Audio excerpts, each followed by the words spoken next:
All right, welcome back everybody to my next video that will be demonetized by YouTube. Yes, it'll be demonetized for whatever arbitrary reason that they want to say, oh, this is not advertiser friendly.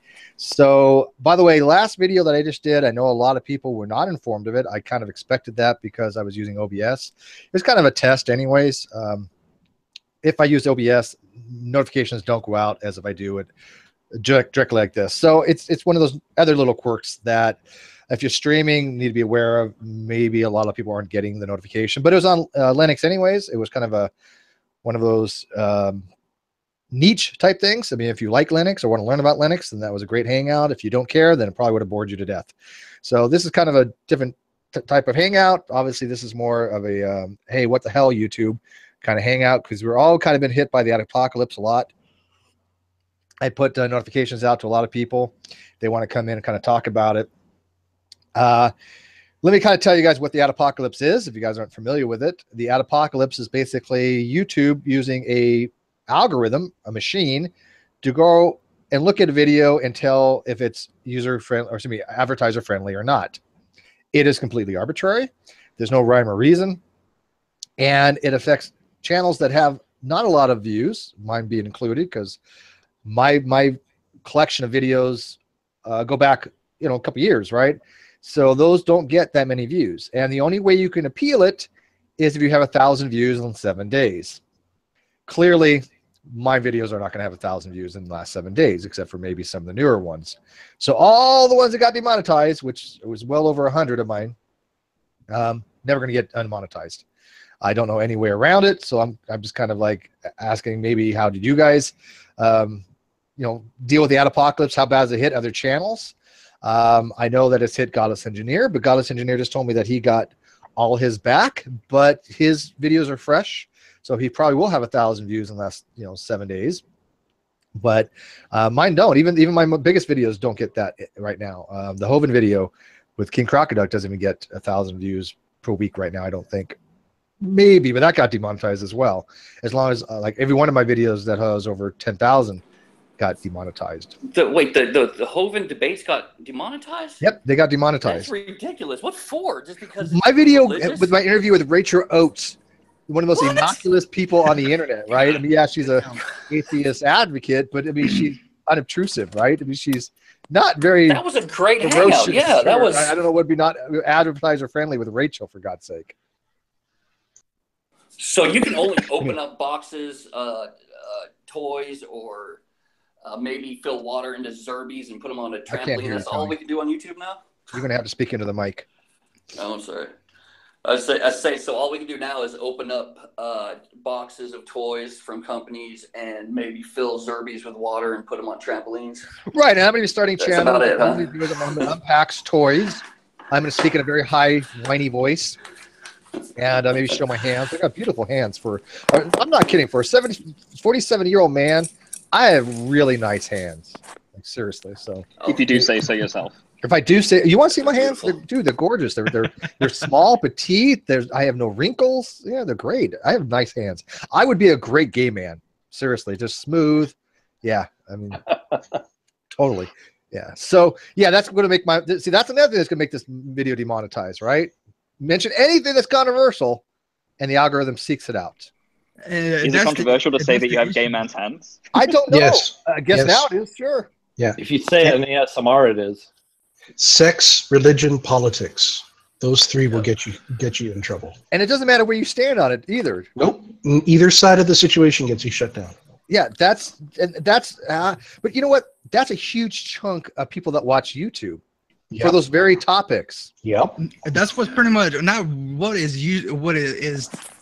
YouTube was started for, but that's what people go to for the platform nowadays. You don't really go to just see like fluffy kitties all the time. You want to hear people talk about controversial stuff that TV is not going to do at all. Real quick, evidence said he just said nearly all my videos were demonetized, and I don't even have 1,000 views. So how do you fight against that? You can't. You actually can't. We're the same with the evidence. I think we got one video that hit 1,000. That was just because I went to a concert and recorded In This Moment playing. So that's the only one that we have. So there's no recourse. You have no recourse whatsoever, right? There's nothing you can do. You can put it in for it, but they won't even glance at it unless you hit the 1,000 view point.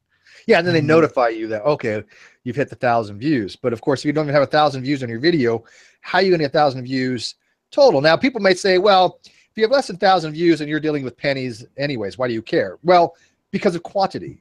If you, I have several hundred videos, and if each one only makes 10 to 30 cents, that adds up. Well, and you think about it too. Most of your views on your new videos come in the first 2 days. Right. And what happens if they demonetize you the first 2 days? The video, I have videos that they're unlisted that got demonetized. Oh, trust me, it's not going to be just the first 2 days. Anytime this video right now has already been demonetized. That's the way that it does for us. It's all about the game man's hands. That's why. Yeah. Our post shows are, even though only certain people will see them, are already demonetized and no one else can see them. So you can upload something unlisted or private and it's already demonetized. But there's no way around that. I mean, obviously, the only way you could fight that is if you obviously you get 1,000 views, which most of my will hit 1,000 nowadays. I mean, these are older videos that got demonetized for the most part. Not all. Again, my highest ranking ones, all those got demonetized. But like this video may get 1,000 views, may not. But it depends. But at that point, you know, that's already 1,000 views down that you're not getting any ad revenue from. Yeah. There is no way to fight it. All of our, I think 90% of our videos have been demonetized. We have no way to fight it. We have to live with it pretty much. Where you guys can look at? Like a list of stuff that tells you what you can and can't do, or is it just up in the air? Not really. Nope. Yeah, Man, that's messed up. YouTube rules are pretty arbitrary. Yeah. No. And what it is, if you're it's a talking machine bad that about just them, they picks don't up. like that. Yeah. Oh no. And yeah, people have noticed. Well, the apocalypse happened a while back. Well, actually, it's ongoing, and it's been like a rollout, right? It's just catching up to certain channels. Right? For example, the Geek Room, they got hit long before my channel, and long before they got hit, other channels got hit, like I think Logic and a few other channels. So it must be some kind of rollout, right? Well, I was going to say, this whole thing comes down to, I mean, the term advertiser friendly, right? So what I want to know is, did advertisers start coming to Google and saying, hey, look, we're not happy with you representing us with these videos? Or have Google just gone, oh, shit, I'm a little bit scared that this might happen, or, you know, we're just being overly sensitive and we're just protecting ourselves beforehand? It's almost a little bit of both. I think it's both. The advertisers didn't go to them. No, yeah, Google claims that's what happened. They claim that advertisers came to them and said, like, we are having bad videos and our ads are running on them. We don't want that to happen anymore. And so Google started freaking out. Right, and it goes back to PewDiePie, all the way back to the original PewDiePie thing. Well, not only that, but some people like the KKK and stuff like that, or the people members of the KKK would monetize their videos, and the advertisers will see it, and that's where it originally started. But the bad thing is, it affects. They didn't put no rules into place. They with the AI that they have doing this, they didn't set no ground rules. They just pick on something up. You said this, even if you're saying the KKK is bad. They'll pick up on the KKK part and say demonetized. Yeah, and so the problem here is that instead of asking advertisers what they are and aren't happy with, they're just saying, okay, well, we're going to censor everyone who wants to be, talking about something that could be controversial in any way. They should have gone to the advertiser and say, okay, look, when you're going to run an advertisement, you tick these subjects which you're not happy to be associated with, then you can, plot out where your adverts are going to be. Not be like, okay, well, in that case, we're going to let the advertisers dictate what can and can't be on YouTube. That's just bullshit, in my opinion. But there are advertisers that want this kind of stuff, right? I mean, I've had people. I've had advertisement on my channel for flat Earth, believe it or not. I've had advertisement for religious studies. I've had things for atheist studies. You had advertising not too long ago about a Christian college. I found it was kind of funny. So, I mean, obviously, you think that would be tailor-made for this kind of genre, right? And people have pointed out, a lot of the YouTubers are going to like VidMe. They're doing obviously PayPal and Patreon. Yeah, and I have as well. I mean, I have Patreon, I have PayPal. I am not ashamed of it, not by any such imagination. I think that anybody who puts forth content can put forth a Patreon or a PayPal or something like that. I think it's absolutely acceptable. There's a lot of time and effort that goes into this stuff, seriously. But yeah, Patreon's great for you guys because I don't watch cable. I don't watch TV. I watch you guys on the phone, and I give money to everyone, about the same money I would pay, on cheap cable. yeah, So and people, what you pay for perfect. Redbox, You can you get a lot more customize your entertainment TV. from the videos on YouTube with the community we have. I mean, the Geek Room alone, shit, look at what they put out. I mean, great stuff, right? Yeah. Right. And I'd rather watch them than DP. So if I was going to give anybody Patreon, I would Patreon the Geek Room, because I'm also planning ahead that they get, famous later on. So, I'm not. Yeah, right. 2 of my Patreons are in this chat right now. 2 of my Patreons. One of mine is too. And so, yeah, I mean, even if it's just $1 or $2, Patreon does add up. It is significant over a multiple amount, right? So even if you can't afford to give $5 or $10 a month, even $1 or $2 is great. So. Yeah. I'm all for that. I have Patreon that I give to, right? There's some people that I give Patreon to, because I want to be a part of that thing. I want to say that, look, I do Patreon, and I will be doing the Geek Room eventually. But unfortunately, with this Adpocalypse, it's freaking ridiculous, right? There was a comment earlier that someone said, well, YouTube doesn't exist to make money for its content creators, or it exists to make money for itself. And that's true, but it makes money off the backs of those content creators. If it doesn't have good content and content creators leave because they're not getting what they feel is deserved recompense for their time, then they're not going to make money. They're shooting themselves in the foot with it, is what they're doing. I mean, look at Mark Matter 2525. He just spent a week making a video. A week. It's not even a controversial video from what I understand. And it's not quite out yet. But he was saying that he spent a whole week on this video. Now, if this gets demonetized as soon as it comes out, that's a week worth of labor down the tubes. Yeah, that's like not getting your paycheck. You work 40-hour a week, and all of a sudden your boss is like, you know what? You were wearing a shirt that said "fuck" on it, so we're gonna have to demonetize that for you. Oh, hey, and that is Jennifer Lopez from The Cell, isn't it? Yeah. All right. Sorry. Best picture of J-Lo ever. It is. It sure enough is. And it doesn't even have her butt in it. Nope. Oh, she's got a nice butt. Oh, demonetized. Yep. J-Lo's butt. How dare you say butt? Yeah, pretty soon it's just going to be a show where you're like, hello, my name is beep, and beep, beep, and beep, beep, beep, beep, and a bunch of censor black bars on your video. I heard a weird rumor. Do you want to hear it? You know those ASMR videos? Yeah. A bunch of them didn't get demonetized for a very long time, and people were wondering if it was perhaps because of the auto transcript function that YouTube uses. Oh, that's how they demonetize videos, is that transcript. Right. So there was somebody who was talking about making a recording of like an ultra high squeal that is beyond your hearing but would be picked up by the system as you're recording, so that the transcript would screw up. I have no idea if you could pull it off or what would be involved. That would be considered circumventing the system. Oh, really? Yeah, they demonetize you just on principle. They might even pull your channel for it. Right. Oh, that sucks. Yeah, but that's true. The way it works is the transcript does, and so when it hears like a foul language, it demonetizes, right? And so we all curse. We're never going to be able to get away from that. Let's be fucking realistic. We're not going to stop cursing. Yeah. So they consider that to be unfriendly. Of course, there's a difference between a curse word every so often and then a video that all they do is curse, right? I don't think advertisers give a shit about people just cursing every now and then. They don't. I mean, advertisers don't care. All they care about is people are going to watch it, right? That's all they care about. Right. Well, if they're smart businessmen, yeah. There are channels out there that have been on YouTube for quite some time. Their primary content is Minecraft videos. They're demonetized. What? So it has nothing. They don't swear. They don't say anything controversial. They may not say anything at all. Yeah. They play Minecraft and explain how to do redstone and how to build stuff. Well, redstone is really what's the metric by which those videos have been demonetized? Redstone is a code for drugs, is it not? Yeah, no, it is. That's heroin. Oh, I thought it was the only thing I can think of is the whole system for demonetizing a channel or video is with weighted metrics. Like, has your channel ever been flagged before?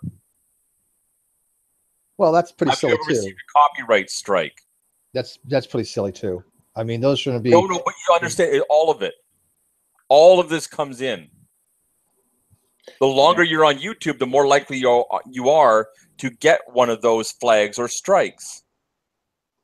What Even about if the flag never sticks to you, you're just more likely to actually acquire one because it'll just happen. Yeah, but I've never had a strike, and I still got demonetized. Yeah, Well, we never had. effectively demonetized. Somehow we never had. But you understand what I'm saying, though, Steve? Is it's not necessarily the content you put out; it's also just the activity of the channel.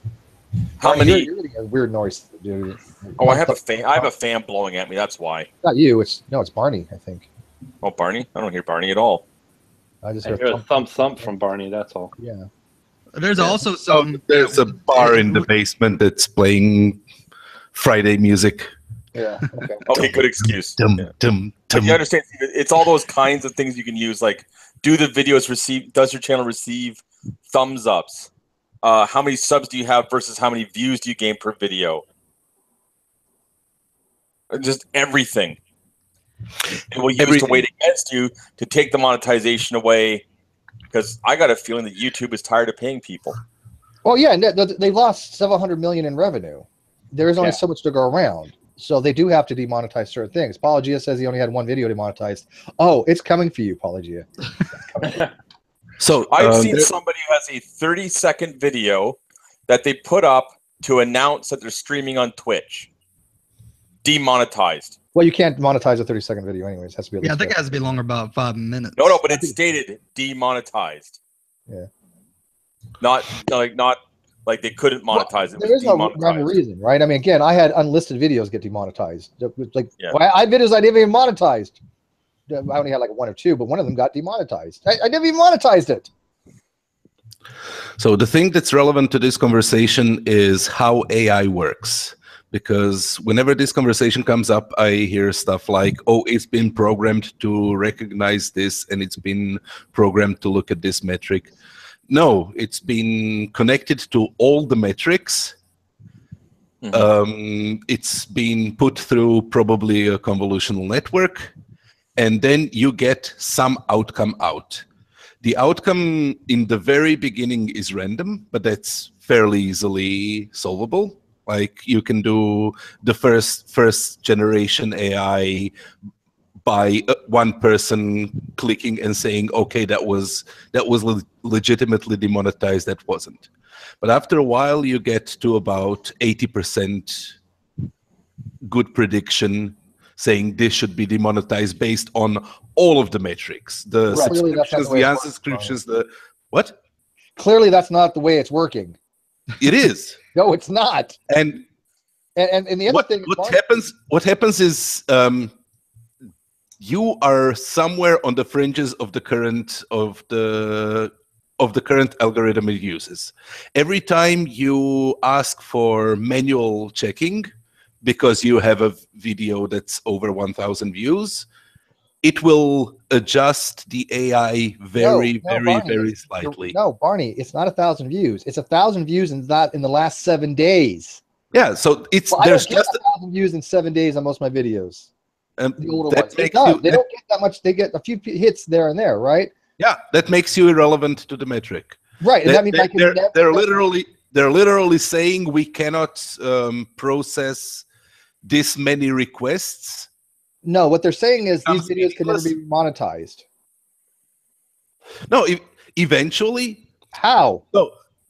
Okay, so you're training an AI. You want input from the real world. So you will let it demonetize people as it thinks best. People will complain. You will then have a person sit down, review, and say, did it do it correctly? You're not understanding this. They'll only review the video if you have 1,000 views in the last 7 days. I understand that. So will you let me finish the sentence? Will never be reviewed, right? Yes. Can I finish the sentence? Go ahead. So the AI will do a shotgun demonetization. People can complain. If too many people complain, they do not have enough people who will manually go through the videos and say this is correct or this is not correct. So they have to set a metric which will say who is eligible for manual checking. The people who are eligible are the people who are making most revenue, the people who have most views. So yes, absolutely. Right now you're fucked. You cannot complain and you're demonetized forever, theoretically.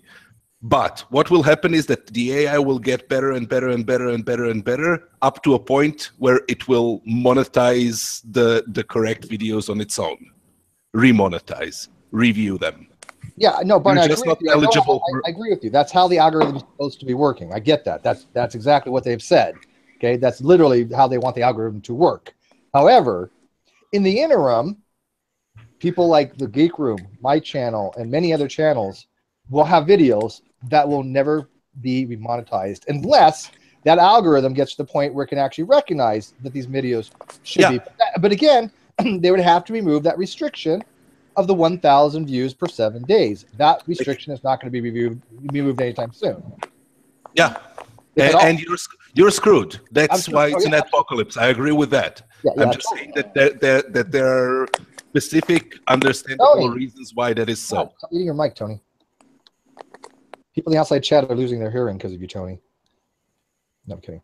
Is it bad right now? That was. Like you're eating your mic. Now it's good? Now it's good. Okay, so what I'm going to say is, so the moral of the story is when the T-1000s come, we better have a moat of liquid nitrogen around our house. Yeah, I mean, they're learning. They're learning how to screw everybody over. So that's about what the Skynet was going to do, right? So, can anyone do a Schwarzenegger impression? Was that? Yeah. That was horrible. Sorry. AI is tricky business. It's a chopper. It's the chopper. Come on, don't feel so bad. Ober says, Steve, make your videos 10 minutes long and optimize them so that people watch the next video and the next after that, then YouTube likes you. I do have something like that, but my videos are not 10 minutes long. My videos that I make that are not Hangouts are only about 5 minutes. I don't make them very long. Some of them are about 15. I'm going to be making more of those, but they don't get that many views compared to these Hangouts, believe it or not. If I get 2,000 views on a video that I've made, that's exceptional. But I'll get 10,000 on a Hangout of some of them because people like listening to these kinds of things. Because I like listening to these kinds of things. I'd rather watch an interesting Hangout than watch somebody's video. I'm not going to lie. People that make videos longer than 15, 20 minutes, I don't think I could sit through 20 minutes of a video on a specific topic that they've made unless it's really, really entertaining. But I'll sit through a 2-hour Hangout. But that's maybe just I mean, I found your channel because I was watching G-Man Hangouts, so that's how I got here. You know what? I think me too. I think me too. That or it was Van Helden or... Yeah, I think it was Van Helden, actually. You know, I think the stories how people find our channels, and I do like to hear them. Well, it was the G-Man Total Meltdown video that I think was the first one I watched. That one got demonetized. I mean, I've seen G-Man... well, I've seen G-Man videos, you know, on DP and loads of other places, and I find him really interesting. And it appears that like he only ended up coming to your channel more than anyone else's after a while. So yeah, I watched quite a few of them. He's still welcome back. You know, he actually said in the live chat the other day.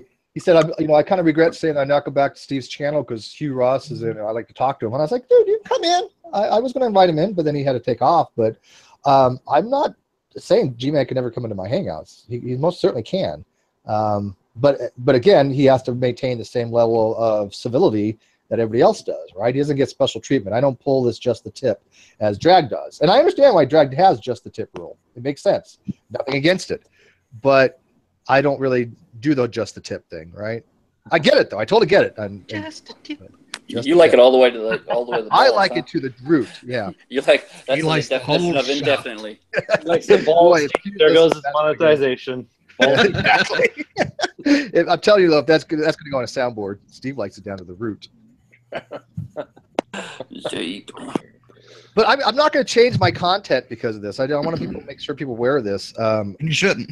I'm not. I don't want to. Of course, I put forth what I believe.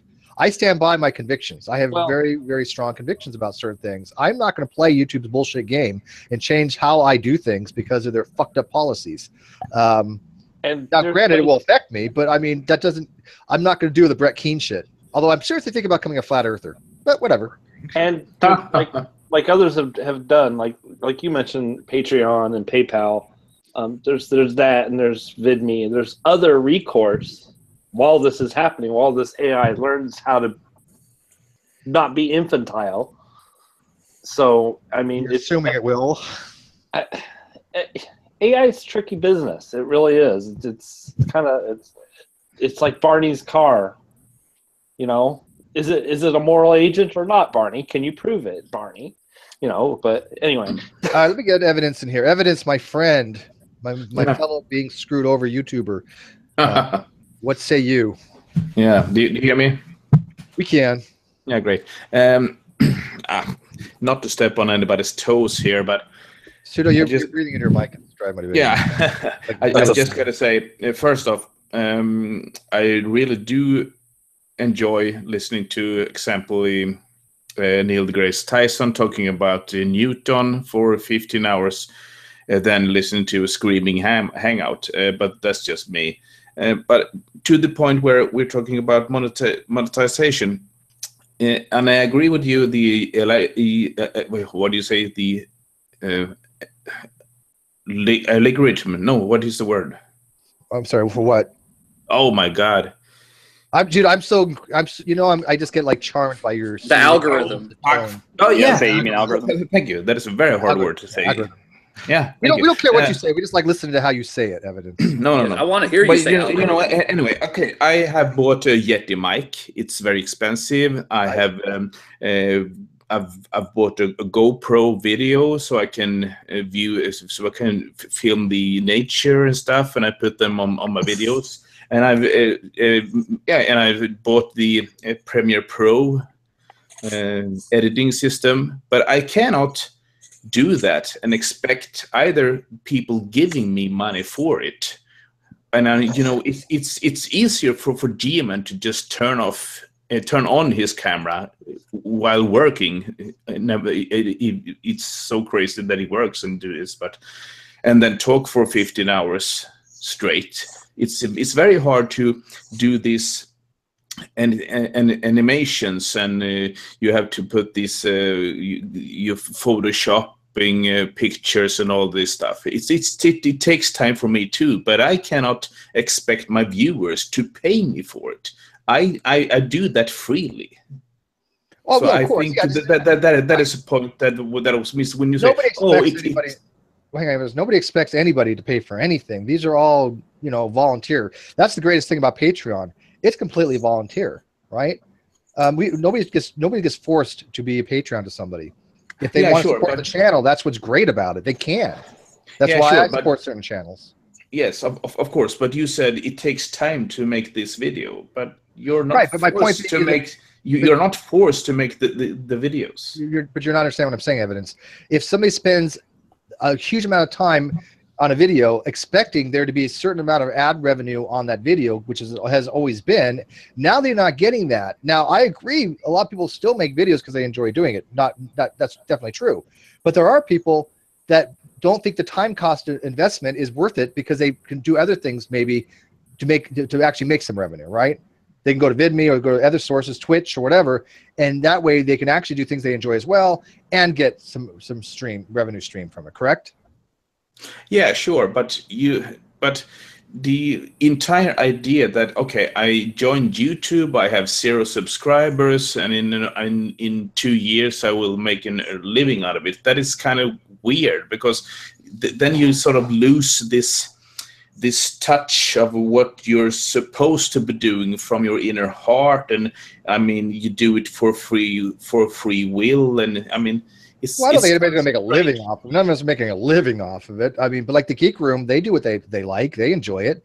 Don't you think they should be able to get a revenue stream from it from YouTube? Of course. Well, YouTube feels otherwise, though. That's the problem.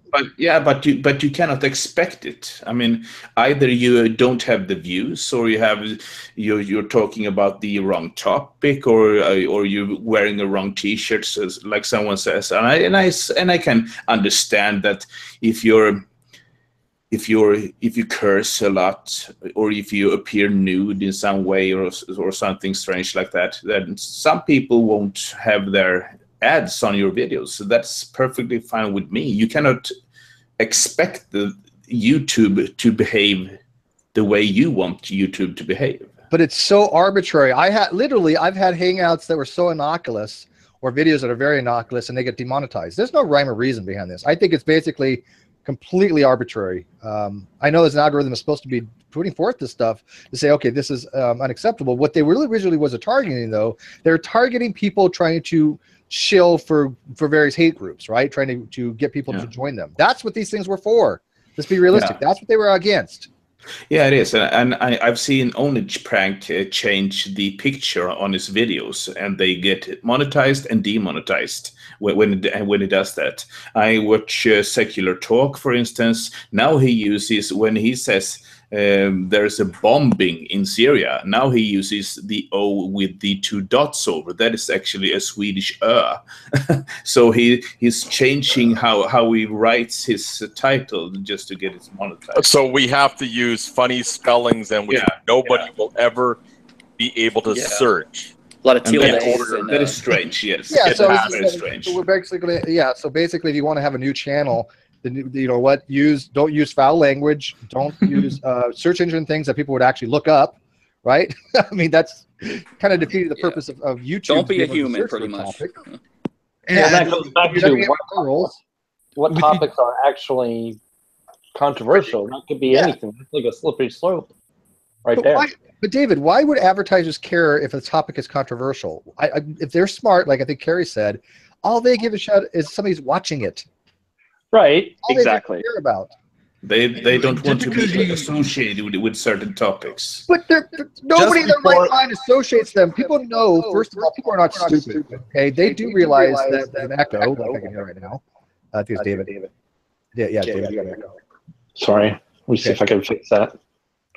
They do realize that just because an advert comes up on a video, that does not mean that the advertiser condones that particular video. That's nobody in the right mind, I think, would think that. If you do, you're an idiot.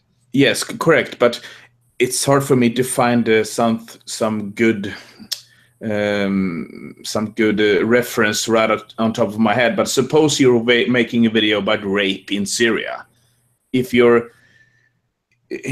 have an ad that you want to place on YouTube and you pay YouTube for it, and that ad is something that people who watches a video where they condone rape in Syria is not going to watch, then you don't get the views that are potentially buyers of your product.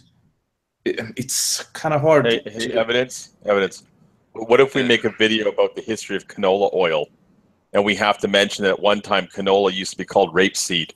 Look at that. We're talking about rape. We're demonetized. Yeah, I mean the algorithm could eventually learn that. That's the stupid part of the algorithm. Yeah, and that's what we're talking about. And by the way, I just looked at my video IQ. If you guys know what that is, my channel monthly revenue is now 3 times lower than what it was, and as you know, you only get half that anyways. So that's what it's forecasting. It's 3 times lower than what it was. I wanted to go back to what Evidence was talking about, like how if you are getting money for this, that you lose the love for doing videos. That's not the issue. Me and my co-host, we were doing this before we even got even started thinking about monetizing. We were doing it for the love of it, and we still do it for the love of it. So you don't lose the sense of love for doing the videos because you keep doing it, whether you get monetized or not. Right.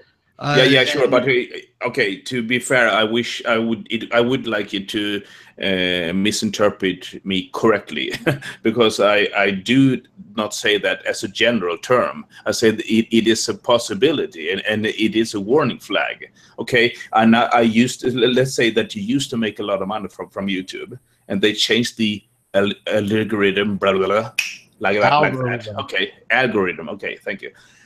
I will spank myself tonight. Now we're going into bondage and MD.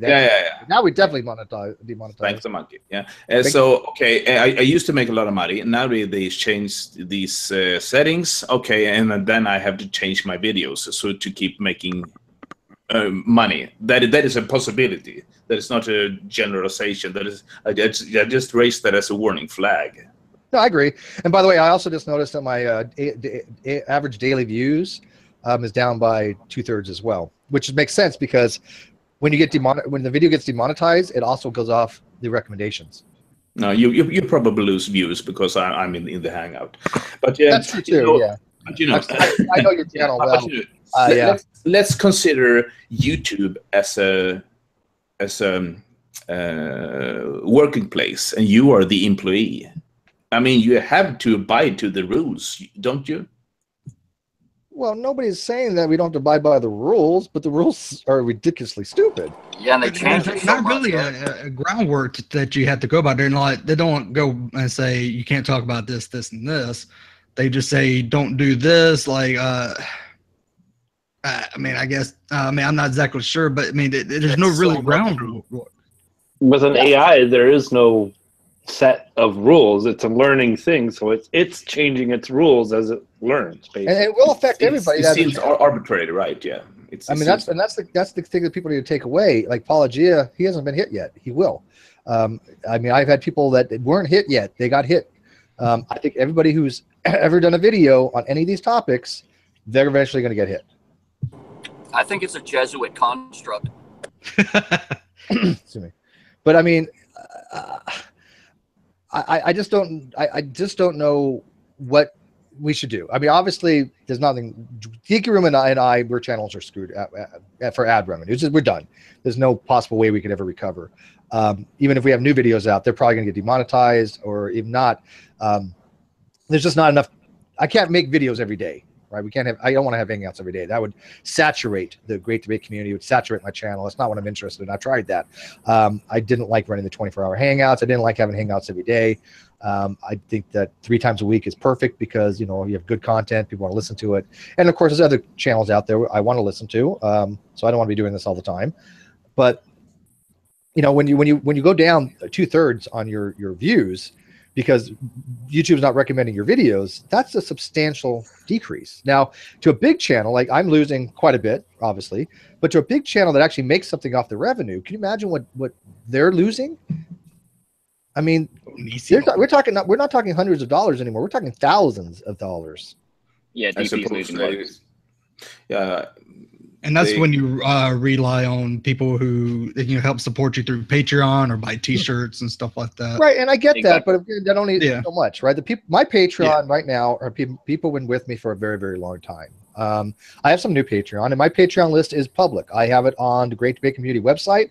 I have a thank you notice, and everybody who's Patreon to me or ever given anything, if I have a record of it, because they're a long time ago, obviously, I may have skipped some people, but I try to keep a record of everybody who's donated even $1. My information is public. But, you know, there's only so much to go around, right?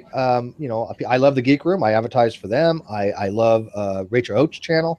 There's a lot of channels I like, but there's only so much. And so you kind of have to get this niche of who wants to donate to your channel and how much they want to donate, because let's be realistic. Financially, people only want to give a certain amount. I totally get that, right?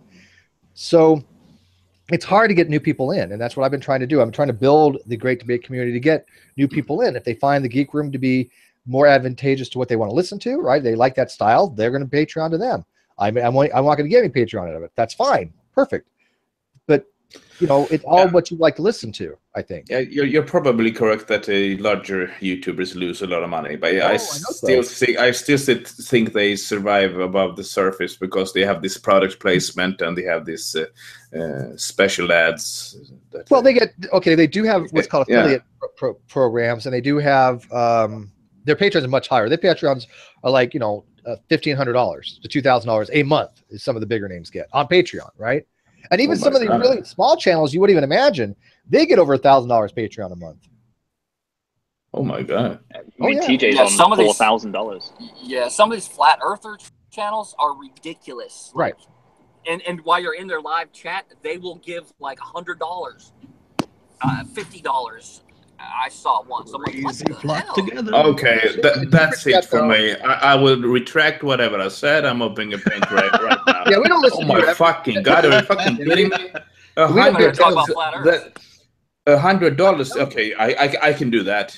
Well, what the fuck is gravity? I'm a flat earther right now. But you know, $100. Are you the flat earther with the ice wall? Or are you the Swiss cheese model where each hole has its own earth in it? Which model do you go by? I'm going to do one better. I'm all. I'm a doing one Muslim. better. I'm a Christian. I'm a flat earther. Yeah, I'm whatever everything. makes money. Evidence. Here's the way you do it. Give me the fucking money. Here's the way you do it. I'm going to become. I'm going to become a shape Earth agnostic. Ooh, I don't like know that. what the shape of the Earth is. I have no idea. So if you're a flat Earther, send me money. If you're a round Earther, send me money. Just convince me either way. But I'm agnostic on the whole shape of the Earth thing. So let's just go with that, because that way I don't have to take a side, and I could just kind of go from there, right? Yeah. I like it. Sounds good to me. And the age of the Earth. Do we really? I wasn't there, so I don't know the actual age of the Earth. Yeah, it's anywhere from 1 year to Okay, Steve. endless years. It could have been a Probably second six ago. Careful what you say right now, Steve, because you damn well know that G-Man's going to be watching this quote mining you. I would love that, though, actually. That would be fucking hilarious. Yeah. Look at Steve. Steve's coming and doesn't know the shape of the Earth. He's so stupid. Steve McGray admitted Yeah, it. there's gonna be a He doesn't know video how in old the that. Earth is. Yeah, well, sarcasm and things like that, satire, Flying and right over G-Man. I know. rhetoric doesn't. Yeah, he doesn't get any of those things, right? What is that guy's name now? One Talking Shit Tuesday. What the fuck is his name? Katie Kane. Yeah, you gotta love the dollar. He always says that. You gotta love the dollar. I love it. that. You gotta love the dollar. It's gonna be. You gotta love the yen here soon. So Well, like I said- on another note, Hugh Yeah, Hefner has died, 91 years old. Okay, so what do you need to do to get 91 years old? Have a lot of sex. You with gotta women. Yeah, that Eat a lot of lard. a lot of sex. Yeah. Yeah, so I'm just You gotta gonna smoke a visit pipe. my wife. My wife just went to bed, so see you later, guys. All right, evidence. No, just kidding. Later. Good night. Just kidding. But anyway, I don't think I can contribute much further on this note. I heard a bomb. Well, we Someone appreciate has a your bomb. input, evidence. Yeah. I mean, I'm so sorry. You I'm got that on too, so you're part of the Left Behind group. Yeah, man. I'm 700 subscribers. I'm pretty proud of them. Yeah, no, that's you should be. But still, that's part of the Left Behind group, right? And even Yeah. the people that have 10,000 subscribers, they're left behind too. I would I'm one like of to them. have I love a your stuff. 1,000 so you can have super chat. The question I had is, do we know that as the AI gets more intelligent, is it going to reevaluate the things as demonetized, even though they're under 1,000 views? I seriously doubt it. Probably not. I would expect it. I wouldn't. So, why would you expect it? Because the only reason why such a limit would exist is because they don't have enough manpower. Once the AI becomes good enough to do it on its own, that it doesn't have to make so many mistakes and check so many things, it'll be easy for it to go through the videos that have been demonetized But previously. the problem is, there's only so much revenue to go around. Now that Right. they've eliminated The these incentive to channels, keep them demonetized exists. yeah, it's beneficial to them to keep the lower channels demonetized. No, it's not. Sure it is. It's beneficial to them to have as many videos as possible monetized No. without inflicting. No, it's not. I don't know where you get that from. There's only so much to go around for the advertisement revenue, right? I mean, because every time people watch the ad, the advertiser pays out something, right? There's only so much that they have allocated. They want that to be on the bigger channels. They want that to be on the channels that get a lot of views. They don't want the one-off. Okay, Putting guys. all the chickens in one bag. That sounds suspiciously like a conspiracy to me. I don't think so. I think that's Whereas good what I'm marketing. saying about AI is something that I know from firsthand experience. Yeah, but this is more marketing than it is AI. Yeah, they don't want to run an ad and not get some, certain amount of back from it, right? They basically say, look, if I run this many ads and this many channels, I'm expected to get this many views out of it, right? They're called impressions. Hey, Steve. Yes. Have any viral videos ever been demonetized? I have not looked. I would seriously Because doubt it. those That's a good videos, question. well, even older viral videos, ones that people just keep going back to, keep watching and watching, it'll always gain views. Right. Okay. Yeah, I seriously doubt it. Yeah, because advertisers would want to be on those Yes. videos because Yes. they're always being watched. Where Right. honestly, I hate to say like a hangout like this, it gets watched now, maybe a handful of people watch it later, and no one ever watches it again. Yeah, kind of. I mean, first of all, as Paul Gia points out, there's only a finite amount of ads. That's the key thing. They're not infinite amount of ads. But yeah, like my Hangouts, I do get a lot of traffic because we do have a lot of new people coming in, and they do watch the older stuff. Not a lot, but enough to keep a very steady ad revenue going. My ad revenue was pretty fixed for several months after the initial Adpocalypse, where everything just went to zero, right? But that wasn't demonetizing the videos. That was just they weren't paying anything. Now that they fixed that, now they're demonetizing. So I'm expecting to go down significantly. I just can't recoup that from the revenue stream with new videos. I don't think. But I'm going to try to at least do something. But yeah, there's only so much revenue to go around, so many adverts to go around, Barney, and so they want them to be on, like Pseudo said, these viral videos or the big videos. That's what what do you think is going to be more watched? The video on Taylor Swift's channel or mine? Come on, be realistic.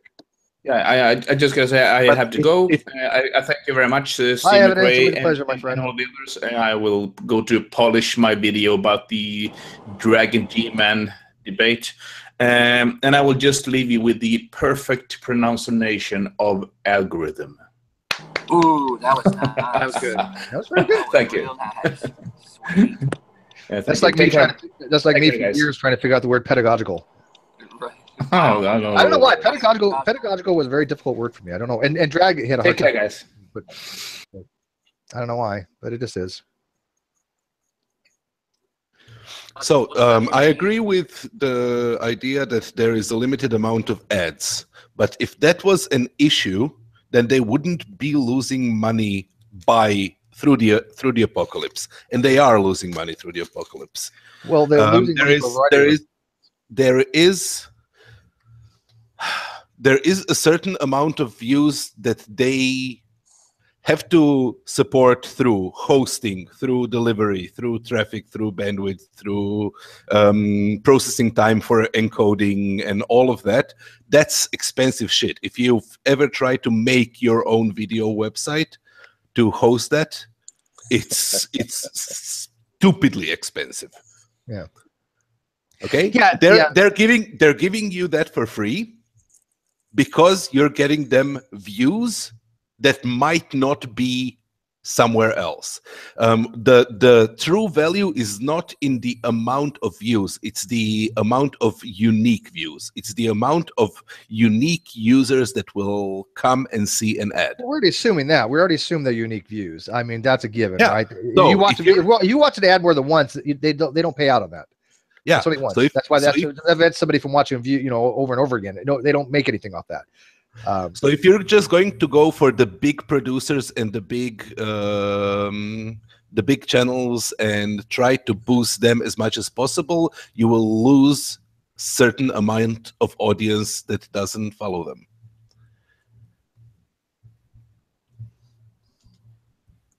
Do you understand what I'm saying? Yeah, one sec.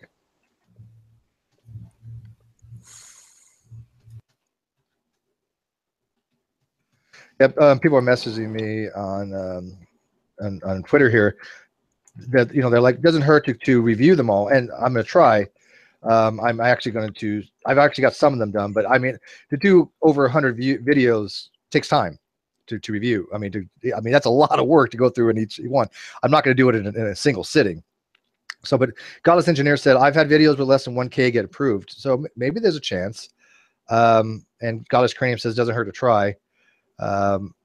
And then Thomas Westbrook, which is Holy Kool-Aid, said he has some get approved. So I will. I mean, I am going to try to appeal them. Don't get me wrong. I'm not giving up hope, but it's still, for the meantime, for that to kick in. It's a lot of things, and I don't think a lot of them are going to fly. I think that a lot of them are going to stay demonetized. Right.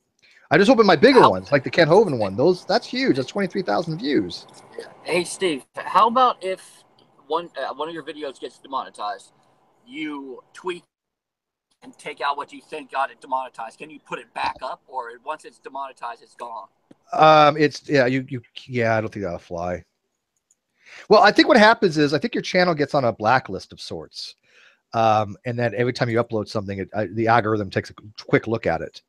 I haven't seen this yet on my channel. I don't know. Yeah, But on other channels, I've heard that. Yeah, we've seen it. It's something like that on our channel, and Brian's seen it on his channel. He just uploaded a video that nothing. It wasn't nothing bad. It's just a random video, and it just automatically demonetized. That's what I've heard as well. Yeah, so I don't know how true it is. It does kind of sound like a conspiracy theory. Like, oh, this is some kind of list that you get on, and you get automatically blacklisted, and it's automatically demonetized. You don't need to be blacklisted. That's perfectly in line with having an AI do it. It's taking in all of the variables about your channel, about your previous videos, about your current videos, about all the videos on the internet, and adjusting an algorithm. If somewhere in its algorithm it turns out that, oh, a channel that has had this many demonetizations before and has had this many appeals and is also contains these keywords, and right, it's a complex thing. Then you can then it can simply decide to say, no, fuck it, this variable is so strong that I'm just going to demonetize it every time, no matter what, and see if that works. So it's like a big pros and cons list. And if you that's have what I more mentioned. cons That's what I than mentioned, Tony, with the whole thing of has your channel ever had a flag? I got you. A legitimate flag or not is irrelevant. It's have you been flagged? Because if you were flagged by a human, then even 5 years ago, the algorithm says, oh, you've been flagged at least once. Well, I knock points off of your ability to be monetized now. Right, and that might be as less. Barney just said, every time it goes through and looks at you, oh, you were flagged, and it knocks points off again. And it might be more flags if the flag stuck than if it was lifted. But no, it's still, just the fact that someone said you said poo-poo in your video, that's bad language. You're flagged. That goes down the path of flagging wars. Right. Yeah, and like I said, Steve, the longer people have been around on YouTube, the more likely they are to have a flag for anything. Right. Yeah, and more likely not even a copyright flag or even a legitimate flagging where you've done a violation. Just somebody flagged a video. Yeah. Okay, so and the long-standing big channels will get to complain about it and get to tell them, no, this is review this, and they'll be remonetized. And every time somebody gets remonetized, the algorithm is told, hey, you made a wrong conclusion. Please adjust a little bit, and adjust a little bit, and adjust a little bit. So after a while, that type of wrong flagging will. But Barney, the damage has already been done to the other channels. You see, that's the point. I don't think the algorithm is going to go back and change anything. No, the damage is. So yes, I agree. The damage has been done in the current meta of YouTube, in the ecosystem. That's why they're losing money, and you're losing money, and everybody's losing money. But that's the process that needs to happen for the AI to get to the point where it can do it, that it can do it reliably. And but again, I understand what you're saying, but I understand why they're doing this from a practical point of view, right?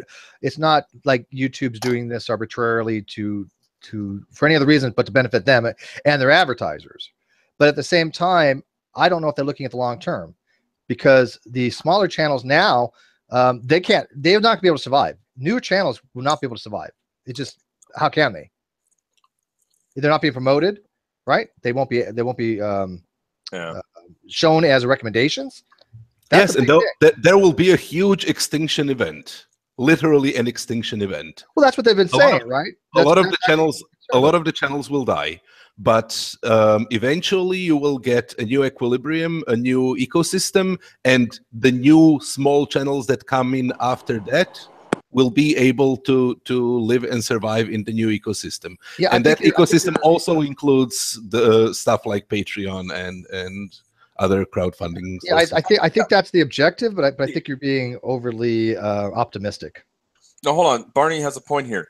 Years ago, Thunderfoot made a video about YouTube and about he used it as an analogy like a forest.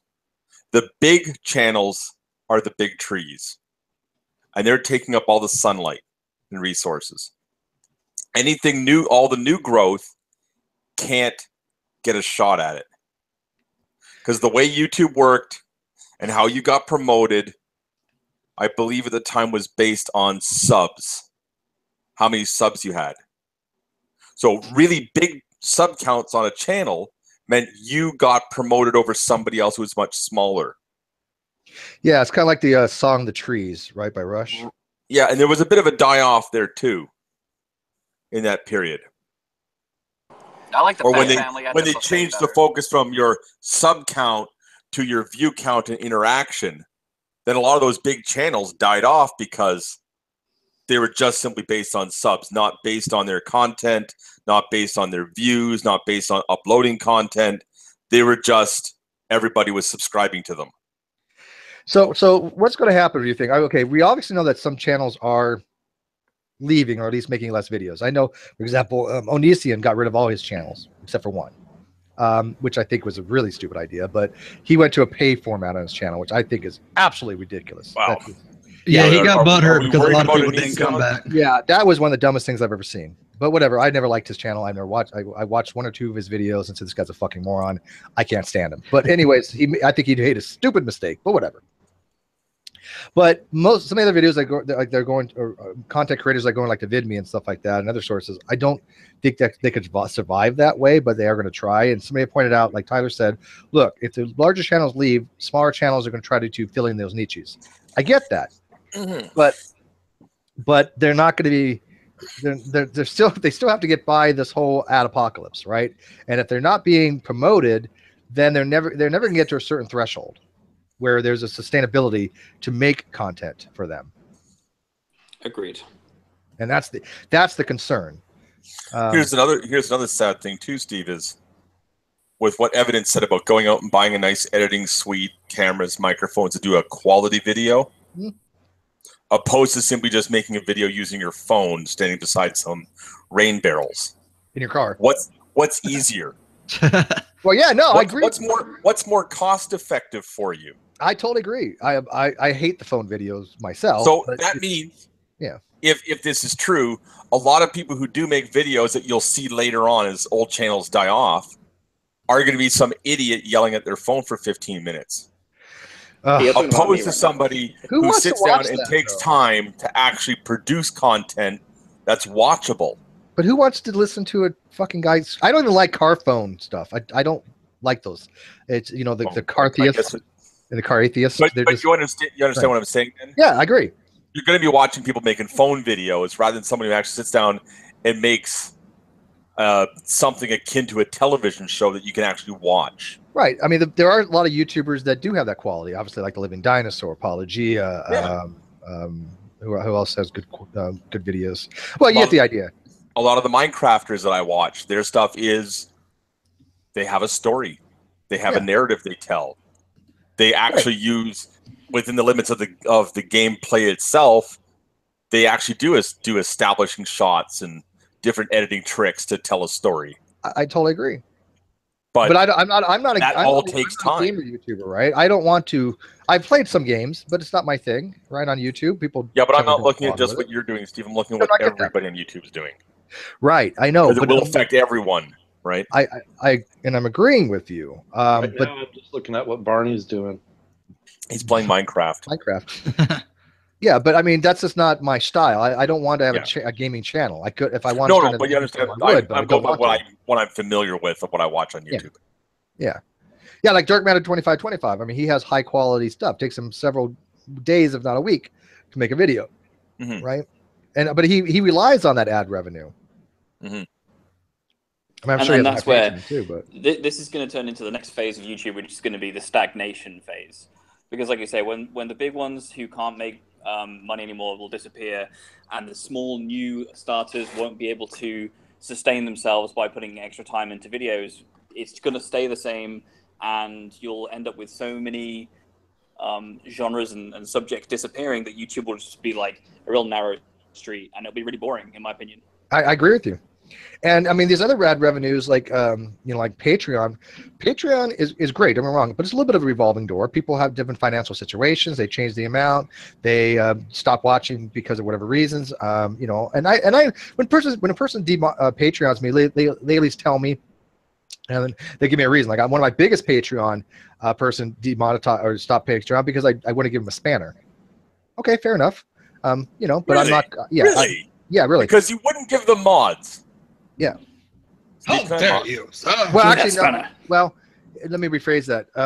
It wasn't because, now that I think about it, I don't want to. It wasn't because I wouldn't give him a spanner. It's actually because I gave somebody else a spanner. That's what it was. I'm sorry. Okay. For Well, a moment there, I thought in you that actually. case- I conflated things. So I actually have people bitch that they didn't get a spanner, but the big one was because I actually gave somebody else a spanner. So I want to get that right. But I mean, but you know what? But see, I don't play this game where you're Patreon and you're going to tell me who I can and cannot give a spanner to.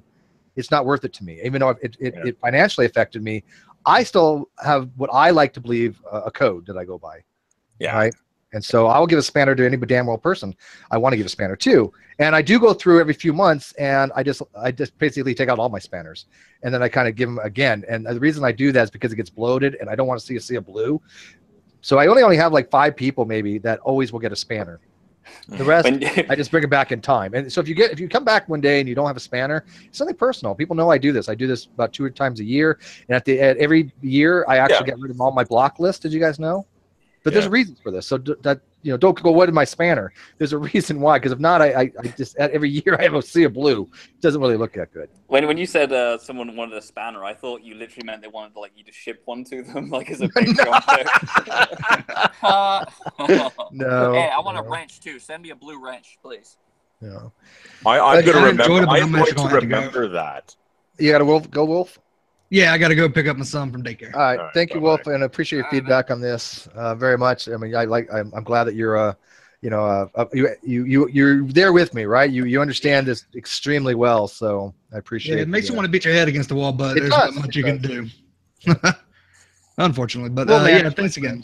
Yeah. Kenny asked, "What's a spanner?" That little blue thing that Tyler and Chris have. That's a spanner wrench. It's mods. Yeah. You should set up mods. You should set up like a mods. $1,000 Patreon poke where you do. No, I mean here. Can I have mods? Oh yeah. You came in late. Everybody else has mod. What? How about the paycheck? What? I have mods. You should set up. I have mods. 1,000. He has mods. He gets to change the topic to anything he wants because he has mods. Yeah, I have mods. He takes the Darwin's DD approach to Hangout. Let's talk about mods. Yeah, mods for everybody. Careful, Tony, I'll kick you. Well, he can hide you from broadcast because he doesn't like what you're saying. Now, what were you saying about the 14? I was saying you should set up a $1,000 Patreon perk where you do actually send spanners to people.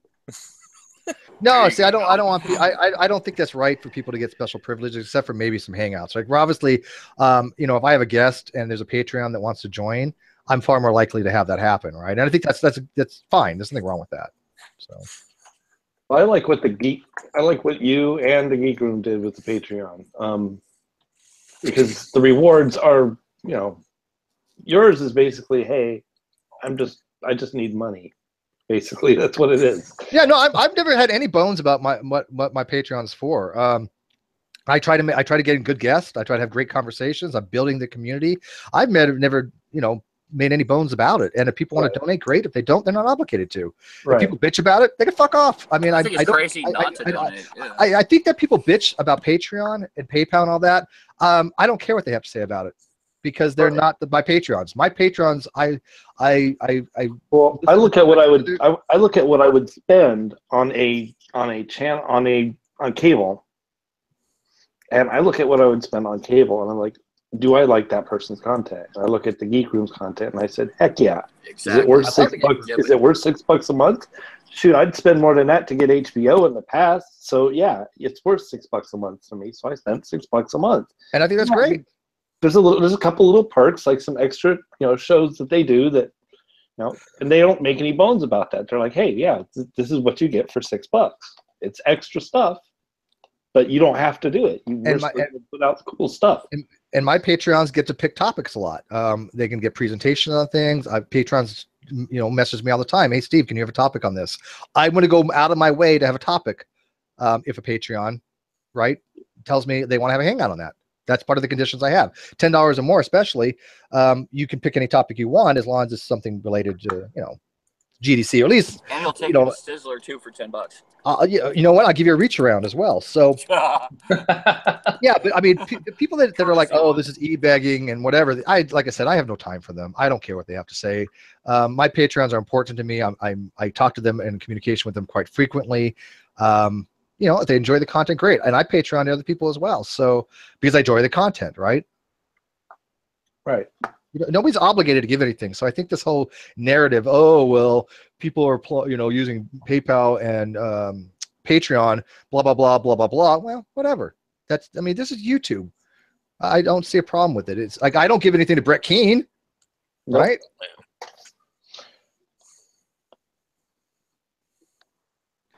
Steve, how many subs do you need to have to start live streaming? I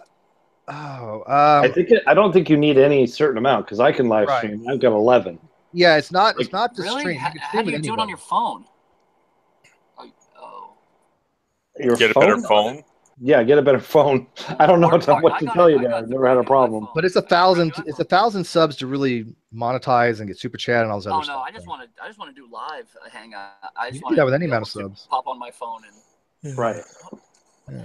I'll just wait for the day for sub to sub and paid subs come back. Sorry, from a phone. Your phone's 1,000 subs? Yeah, 1,000. I thought it was 100. Dang it. 1,000 subs to stream from your phone. That seems a little bit. I need people to sub to me. Sorry. Who's Tony again? 10 minutes.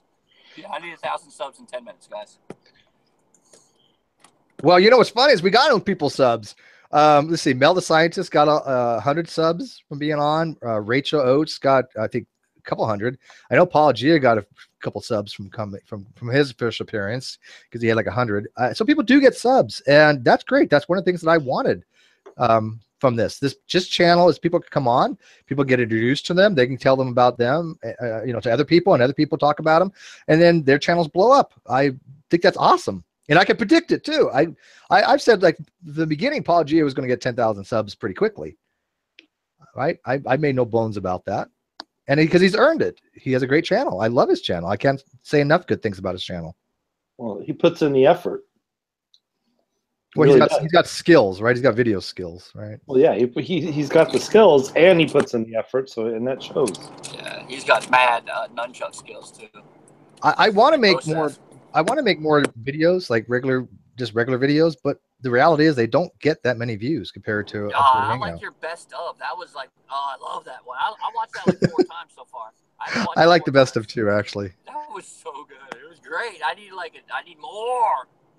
Yeah, one of these days I'll make another best of. What I was trying to do was I wanted to make it from the first videos and then make them from another video, and now because of the Adpocalypse, I might have to make another best of video. So. Because people aren't going to be able to watch the older ones. If they do, I won't get anything from it anyway. So, yeah, unless you're running live, Steve. Unless you're running live, like I've noticed that you brought that up earlier. I haven't seen your videos popping up as much underneath when I'm watching one of your videos. I know. Maybe. Yeah, no, I like I said, my view count has gone down by 2/3. It's still not as bad as it was before, because before it was nothing. It went down by 90%. Now it's down by 2/3%. So, or 2/3. It's not a percent, but but this is something that affects all the channels, right? It's not just mine. This is something that all content creators are concerned about right now, because we do need to make it up in other ways. I think you made someone mad. They joined YouTube, became one of the people that to control the algorithm, and then cut a bunch of your subs down. Is that what it was? Yeah. I mean, that's the simplest. That's Occam's razor, right? So what you're saying, true empiricism controls the algorithm? Yeah. True algorithm. Well, here's a question. Does anybody know of a channel that has not been demonetized? There's still a few out there. Paul Gia hasn't really been hit yet. He had like 1. Well, I had like 3 hit, and then all of a sudden I had like 100 hit. So, yeah, I don't think Paul Gia has been hit yet. He will. And the first video I saw when somebody got demonetized was Mr. Repsion's, I think. And he was like, it's pages and pages and pages, and he has like 700 videos on his channel, and he. See, that's the big thing, right? When you have that many videos and you have a huge swatch of them demonetized, that affects you because I'm going for quantity. I have a lot of videos out there, but even still, my most popular videos, they got demonetized. Now those I could probably fight, but we'll see. But for the people that I've watched who do video games, they usually have like tons of videos, and their older videos will still sometimes generate views because people do go watch the back catalog of what they produced. Sometimes, but that's rare, I think, though. Well, if you only do like a 10 video series on a game, played it from beginning to end, people still go back and watch that, even though it might be 2 years old. Yeah, I think, though, people watch the older stuff as they get familiarized with the channels or the group, right? So when we have like shout outs from like The Living Dinosaur, or we got a shout out from KC, when people find us, then they say, oh, hey, look, there's some cool looking hangouts I want to listen to. And I get people commenting on those. Or, hey, I found this through such and such. This is great. Or, hey, this sucks, whatever. Still a comment. But I think that applies across the board. When people find us, they find all of us, right? That's the whole point of having that GDC network, right? People that have channels. Yeah, exactly. That's If they find my channel, they find Paul. Yeah. Yep. Exactly. And everything, yeah, because and plus everyone who hangs out together too. Like Dave, like you and I have been in a lot of rooms lately. Sections. It's weird. Like people I didn't know you followed and stuff. I don't know. Like yesterday, we were in like 3 different rooms together, I think. Who, me? But, yeah. Oh, and Dave's my first comment too. Dave's my first comment ever. Thank you. First comment. I'd have to look and see what I commented on now, because now I'm curious. I made a little flat Earth. I made a dumb little flat Earth. Oh, that you're that Tony? Okay, now I know what you're talking about. Yeah, it's like people talk about water is always level. No, it's not. It has a meniscus. Yeah. It has surface tension. It's not always level. It turns into a raindrop in free fall. I'm jumping on the flat Earth bandwagon. Yeah. And I'm going to get political on your asses. Yeah, now's a good time to start a political GDC, right? No, I'm not going. I can't. I'm not. Let's see. Water has surface tension, therefore it forms into a sphere. Dirt does not have surface tension, therefore the Earth is flat. Oh, I can see that argument, but dirt is not always a solid. All right, guys, shut up. Ooh, it's muddy. Well, if we had more people, then we'd have one channel for like debunking flat Earth. It could be molten rock too. It could be molten. Just debunking flat Earth 24/7, like Earth discussions too, right? So, are you guys getting your NASA money? Right now, I'm not getting my shield anything. check.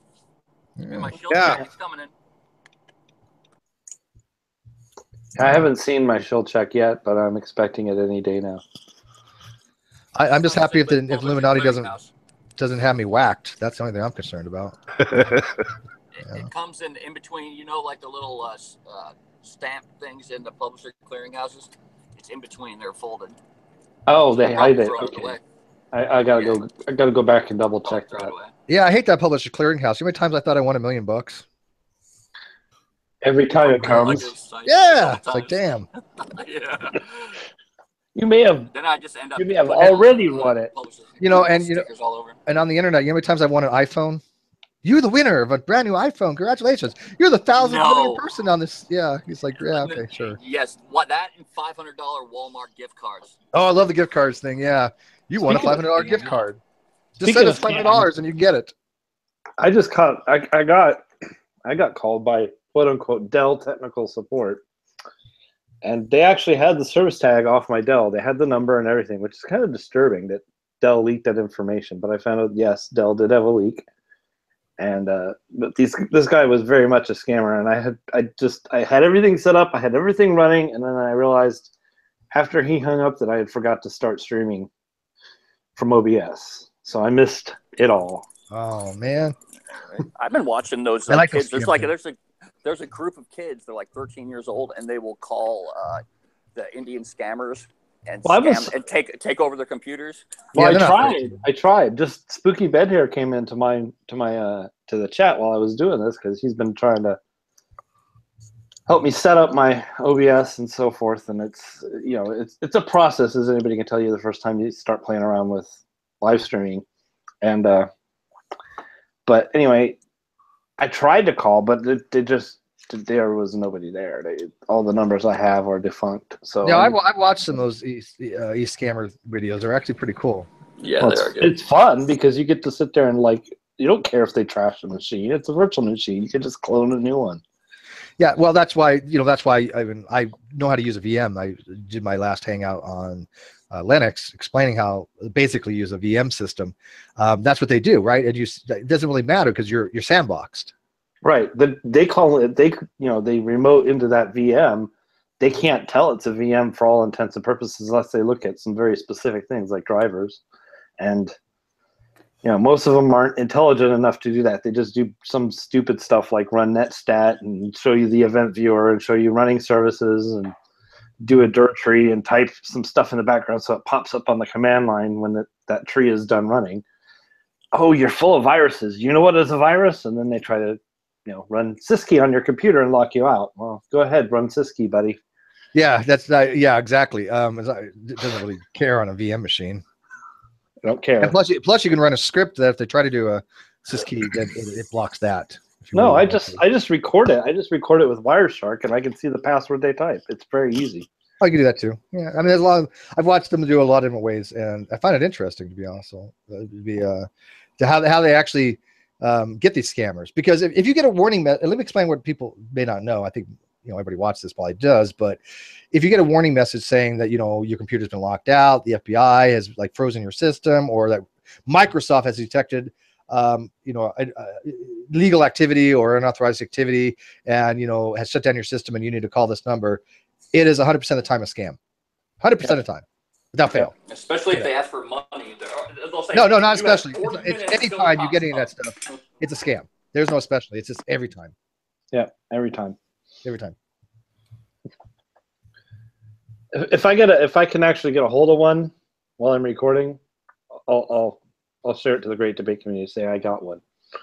Oh, I love watching those things. And as soon as they get caught, they're like, and they. Oh, he just hung up. He just hung up and fled when I caught him. I'm like, you know what? I've had enough of this. You're trying to Sysky my computer. Fuck you.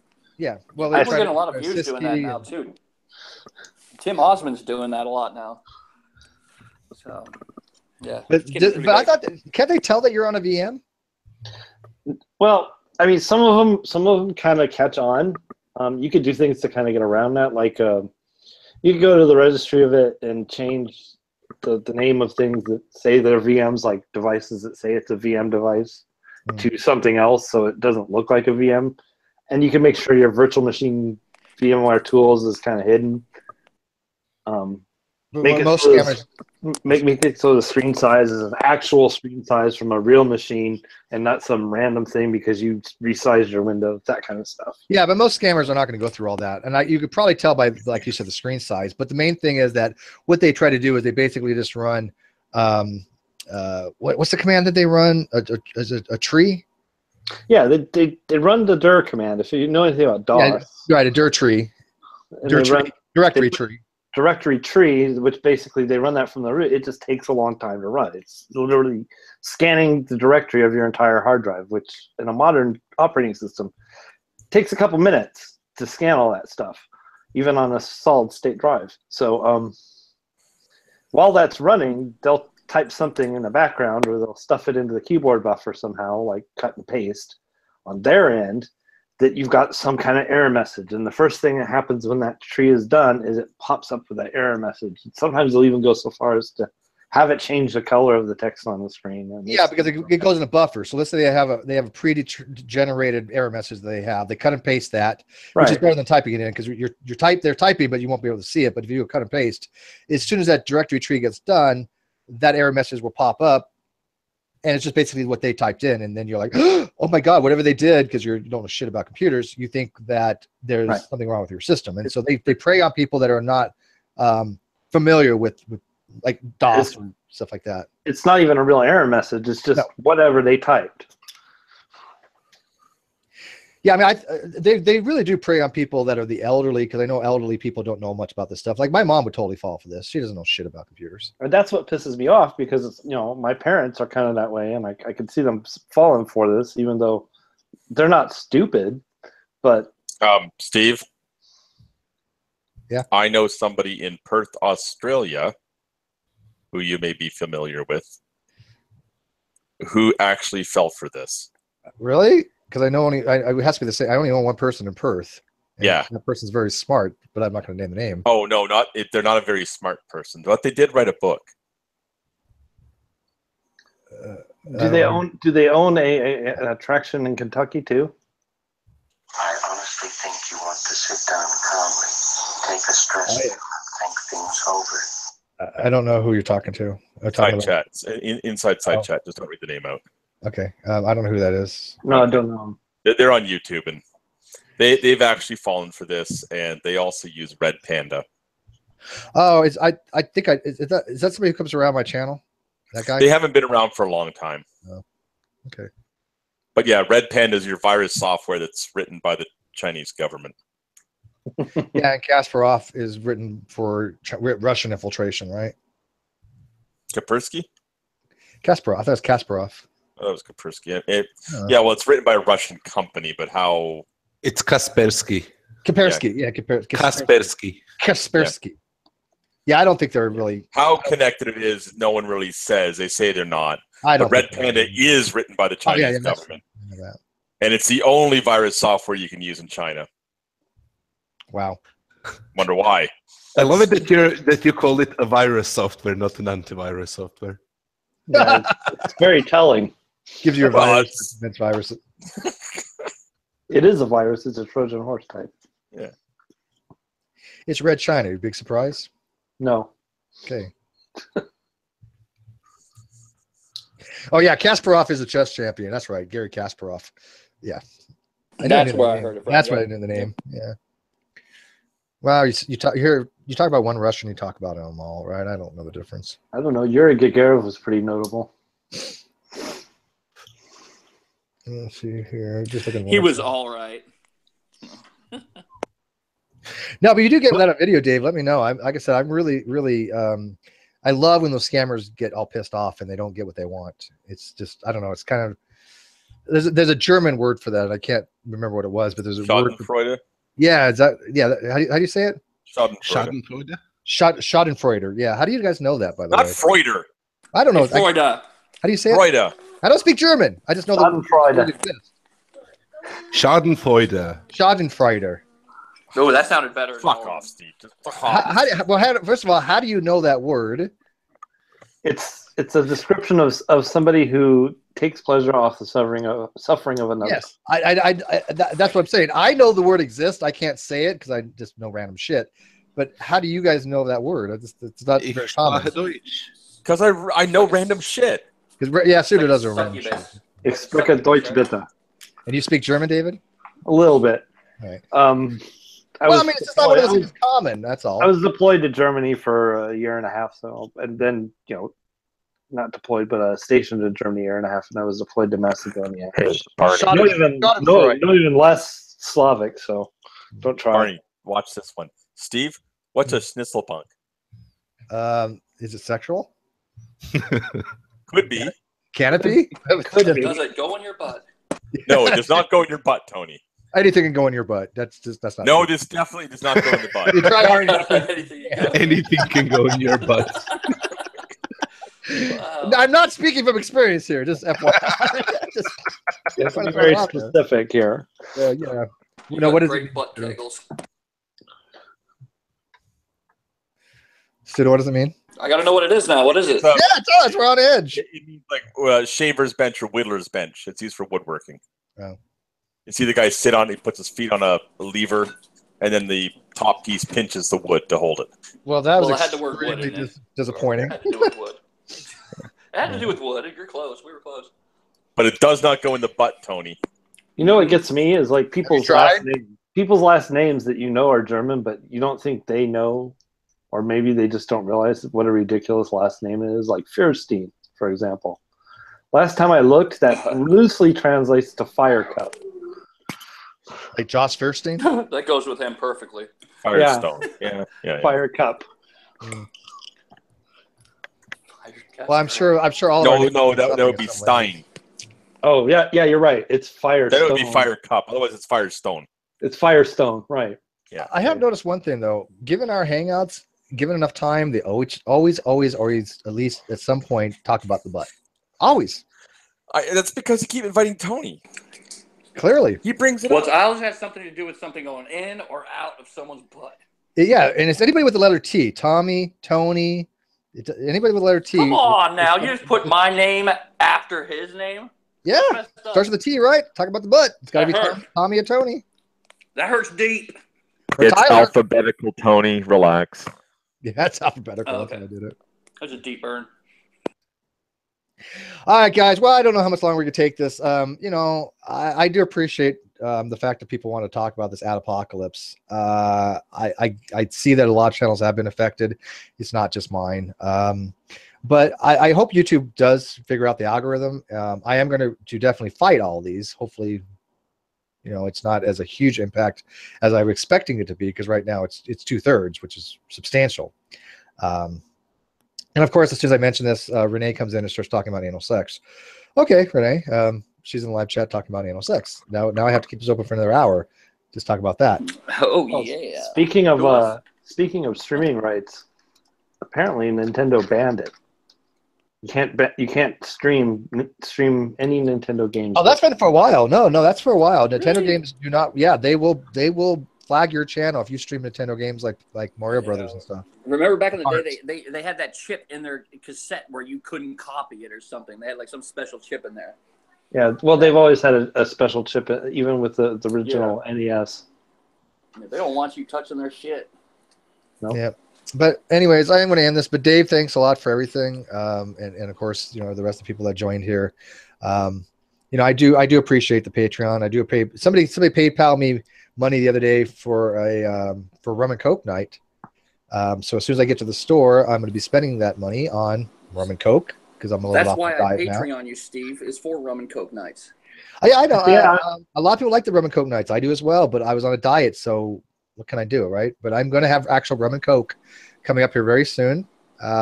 Maybe be between now and Saturday. I don't know. It could be tonight if I can get to the store. I really would like a rum and coke night because I miss my rum and coke nights. But if you feel like you need more help with your Linux stuff too, I'm always available. yeah, no, I appreciate all that. I tell you what, the Linux community has been great. The people that know Linux, they're more than willing to help out other people learning, and I think that's amazing. And when I learn Linux better, I want to be one of those people as well. I mean, I want to be a person that people can say, hey, you know what? You have a problem with Linux, ask Steve. It'll be a while before I get to that point, but I like the fact people give back. That's awesome.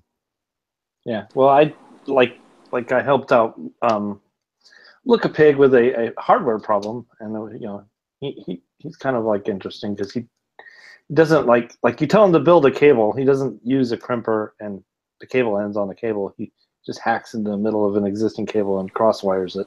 Yeah. And then then I helped Fiction Fighter get her machine up and running because she wanted to install Google Chrome. So there's a couple people out there that have helped in the community just because they needed it. That's one thing about our community. We do help other people, regardless of the topic, right? You need science, go to somebody who knows the topic, right? You need something about biology, ask the person who knows biology. Right. I think everybody in the community is willing to help learn or educate somebody if they want to learn something. I don't know anybody that says, I don't want to explain this to you. If somebody comes to them and actually wants to know with a sincere intent, right? That's the big thing. So. And I'm still trying to put together a lesson on Boolean logic and eventually Karnoff mapping for Boolean algebra.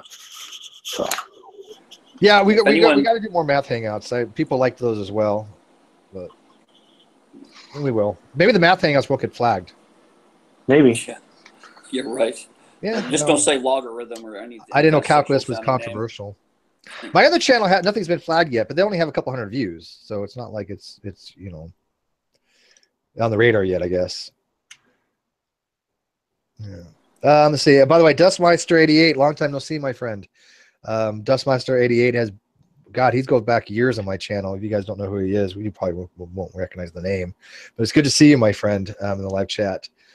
Let's see what else is going on. Yeah, Renee asked when the next rum and coke. Like I said, as soon as I can get to the store, well, or have my roommate get it for me.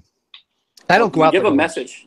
Give a message so we can all get ours too, because I don't have any at home. Yeah, no, I let people know in advance so they can probably get it at least a couple hours in advance. But I don't. My car is not drivable. I don't have a license right now. My license is expired. I don't have. I have no really transportation. So basically, I am pretty much the agoraphobic that doesn't have agoraphobia. I live in my room. I live in the house. I don't go anywhere. Twice a week I go shopping. That's it. It should be twice a month. So once every fortnight. Sounds like me. Yeah. Fortnite. My daughter comes over when I go. Oh, you're gonna get flagged. You said Fortnite. Fortnite's a curse word. You know, I mean, occasionally I'll go, maybe once a month or twice a month. I'll go out just to see my mom, and of course, you know, McDonald's with my daughter or something. But other than that, I really just don't go anywhere. And that's okay. I like it. I'm not very sociable in real life, I guess. So be it. I find that hard to believe, but okay. Well, I used to be. I mean, you've seen my Facebook. I was the social butterfly. I would have like 100 people over at my house. My parties would be anywhere between 50 and 100 people. I threw big parties. I threw big get-togethers. I knew everybody because I lived there for 20 years. I was always going out every night. I could not stay home for that matter. But I am just the opposite of that. Men say man about town, not social butterfly. Just to let you know. Oh, is that what it is? No, Yeah. just joking. It's just I have gone to my diametrical opposite how I used to be 3 years ago. So people do mine will change. do that to you, I think. You know. Yeah, people tell me to renew my license. Yeah, I'll get to it. I haven't had a reason to. I don't like to drive. I don't want to drive. I don't like driving in the area I'm at. Can't afford to drive. I can't afford insurance, so why bother? But it is what it is. Like I said, I don't mind being the homebody that I am. But at least I admit it. You know, I'm not ashamed of it. It's like Steve's scared of me to flat earth in real life. You might have a point there. But yeah, I don't know what I'd do if I actually, you know. I mean, I know one, but they live in another state, and we're friendly for the most part in other ways, so it's not the issue. Like, I haven't met one in real life, to be honest with you. I don't. At least I recall. Just somebody coming out and saying, "Hey, you're nuts for thinking the Earth is round." If somebody said that to me, like in the grocery store or something like that, I think I'd be like, I want to do street epistemology from an agnostic viewpoint. I think that'd be fun. If I had a camera and a cohort to go out with me, I would need a friend to help me do this. But there's nobody that I know lives around me close enough. But maybe I should. Maybe I should advertise for a cohort to do street epistemology down here. That would be cool to watch. I would love watching. I would love that, dude. I'd go down. See, that would get me out of the house. That'd be a great reason. I would go down to the corner drugstore down here or whatever and just talk to people and talk to them about the great debate, talk to them about what their position is on God, why they believe that they do. I would be fucking fascinated by that. I think you'd be good at it too, because you don't have you're not one of those people who's not shy. You're not shy, but you're not overbearing in their face. You're not in their face either way on it. You know what I'm saying? No, and if I had somebody with me, again, I'm not gonna lie, I kind of feed off other people. I'm a codependent when it comes to that. If I find somebody that I get along with really well and we kind of have a synergistic relationship with each other, I feel a lot more comfortable. Does that make sense? Kind of in a way? Yeah. Yeah. But anyway, I can give you some copy for your Craigslist ad. Okay. Wanted. One cohort for street epistemology. And if they don't know what that is, then must provide own Bible, King James version preferred. Must provide. Well, again, I come from an agnostic point of view, right? To see what their epistemological framework actually is, if they even have one. But you know what it reminds me of, real quick, before I take this off here? Every guy's seen a movie called Safety Not Guaranteed? No. No. Watch it. Okay. It is a cult movie. I believe it's called Safety Not Guaranteed. It's really, very good. And it's about this guy looking for somebody to time travel with him. Ooh. And I'm not going to give away the plot. I'm not going to give away that's all you need to know about it. But it's really, it's cute and it's poignant, but it's called Safety Not Guaranteed. Very, very underrated movie. Go watch it and let me know what you think. Okay. Is it on Netflix or one of the streaming? Yeah, Netflix already has it. Okay. It like I said, you know, those types of movies where they have a cult following, but you don't know of it unless somebody tells you about it. Yeah. That's it. Safety Not Guaranteed. Cool. Let me make sure that's the title. Safety Not Guaranteed. So let me know what you think of it if you guys can watch it, okay? Because I think it's really good. But with that note, I'll tell you what, if I can have a rum and coke night tonight, I'll try, definitely. If not, maybe this Saturday. But I'll see if my roommate's heading out tonight on a beer run or something. Because I don't know what it is, but I like screwing with flat earthers. Why is that? Am I a bad man for that? No. Hell no. Are you crazy? Just They're making meant sure. to be. You're supposed to. Is that what it is? You have to make fun of him? Yeah, and I think Bro Sanchez is tonight too, and he's a real piece of shit. Is he having a hangout tonight? Yeah, I don't feel guilty about it. I am not one of those people that feel guilty for fucking with flat earthers. If people are just like, why bother with them? I enjoy it. I think they're idiots. Well, most of them are just con men, especially the IPS, and you got your IPS, you got your Duvet, you got all those fuckers are all Duvet. I don't flat tomatoes. Patricia Steer and the flat tomatoes. I hate her. Or flat potatoes. They're ridiculous. She's annoying. She's so ridiculous. She's a man. Renee says she can do it on Saturday. Well, maybe on Saturday. Maybe I do too. I don't know. Should I get some alcohol? I need alcohol. Yeah, and I need before notice because I got to talk to my Coke man. But I want to make clear that somebody actually sent me money just so I can. That was a joke. So yeah, we heard you. I want to make clear that Steve's having an apocalypse and he's complaining about. Well, I'm not complaining. I'm just notifying that my ad revenue went to shit, and now he's going out buying alcohol. But if somebody PayPal's me money just for alcohol, I'm going to take advantage of that. I'm going to be like, I'm spending this just on alcohol. That's what they sent it to me for. Heck yeah. I have no problems with that. So, and by the way, I'll mention who it was. I'm not going to say the full name, but thank you, Tom, for that. Tom, that you know who you are. I do appreciate that. He wants you on Coke night. I'll give it to him. So. Yes, thanks, Tom, because now we get. Now I have to go out and buy some rum and Coke, or equivalent. Somebody says rum and ginger brew. Really? Rum and ginger beer, you think? Oh, yeah. That'll go good. Yeah. I don't know if you should get spiced rum, though, because that'd be double. I like spiced rum, though. But Tyler says, can they specify the exact alcohol you use it for? Yes and no. I see, a while back I tried that. And there's only certain alcohols that I can drink. Tequila will kill me. Jim Beam will kill me. Jack Daniels will kill me. What is that? Because I have a very low threshold for alcohol right now. Oh, it'll just wreck you. Okay. It'll wreck me, and I also have pre-ulcers. But all right. I like it. Don't get me wrong. But God, I love that. I used to drink Jackie a lot. Me and Jack used to be best friends. So no, then you had an argument and broke up. The argument was like 2 days puking and dying. Then make a list of the ones that you can tolerate and drink. I like the fruity drinks. I mean, I'll give it a shot again. Don't get me wrong. Literally, I'll give it a shot. Great. You get some Alizé. Yeah, you see that. But for rum and Coke night, you don't have to have rum. You can drink anything you want. Yeah.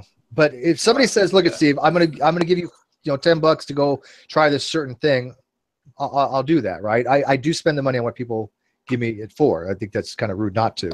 So. Okay, I'll give you $10 to try that new crocodile drug. Crocodile? That's not alcohol. That's like cocaine mixed with meth mixed with battery acid. Gasoline. The gasoline, yeah. It sounds like something to be avoided. Yeah. It eats your flesh. Just look up the videos. It's scary. Yeah, it literally eats your flesh. I don't know how. Yeah. I don't know what high you can get ever where you can lose limbs because of it. Oh, it's got the same high as heroin, I guess. So. Okay, but heroin doesn't make you lose body parts. Exactly. Yeah. Super cheap. It's ridiculous. But the life expectancy is 1 year. That's it. If you get it and do it Every day you will die in 1 year. They look like they're already dead. I mean, that's the zombie apocalypse right there. Yes, that See, woman's that's face, don't- that woman's head. Oh, Yeah. man. Tony, don't these people understand? If you're going to be selling drugs, you don't want to be selling drugs that are going to kill off your customer base in a year. You think so? Yeah, I It's think like that's when they Bad said for think so. business. It's bad. It's just That's Russia about for it. you. that's Yeah, like but that's like Judas Priest's response to that his music caused people to commit suicide. He's like, why would I want my fan base to commit suicide? I don't know. Yeah, people who are making and selling crocodile are not in it for The long term. long-term earnings. The long-term gains or short-term quick money, easy fix. Yeah. Yeah. Yeah. Yeah, it's mostly people that are addicted to it and want to not have to pay for it, so they'll sell it on the side. So the dealers all die in a year too. So Yeah. Oh my god, that's Yeah. I just looked up these pictures. They're nasty. Oh, I told you. I wasn't kidding. yeah, they're terrible. Look up the woman's head. Dude. Find the one with the woman's head. It's I'm serious. probably- No, I'm don't find the one with the woman's head, Tony. I'm probably gonna get some spiced rum. alive. I like the coconut rums and stuff like that, but they're so sweet, right? And you mix them with Coke, which Yeah, I'll be drinking. I don't like Diet Coke. Malibu. Malibu's way too sweet. Malibu's just like, so sweet. Yeah, I just like. I don't know. They have the. There's the regular spice rum. Yeah. What is spice rum good with? Like, can you mix it with Diet Coke? Yeah. Ooh, somebody in the live chat said White Russians. Oh my God. Yeah. You know what? I like white and I like black Russians as well. I like Black Russians. Yeah, black Russians are Yeah, those freaking are pretty good. when they're made right. Oh, they're so yum. Half and half. That's what I'll drink. I will sit there and drink black Russians all night long if I had to. But then you have to mix those, right? And I'm not a mixologist. Mixology. But if somebody was to make, if I can get somebody to make drinks for me, oh, they can just sit and serve me black Russians all night while we fuck with flat earthers. I'll FedEx you a shot. No.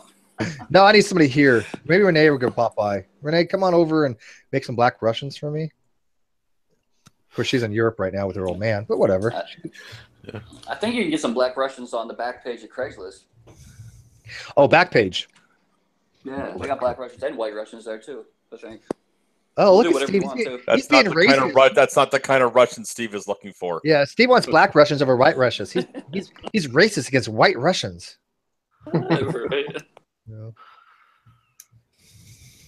But see, what's in a black Russian? It's vodka, coffee, liqueur, and milk, right? Or cream. That's right? White Russian, yeah. But if you add coffee liqueur, that makes a black Russian. And I like coffee Well, liqueur. you got Kahlua. Yeah, you said Kahlua right there.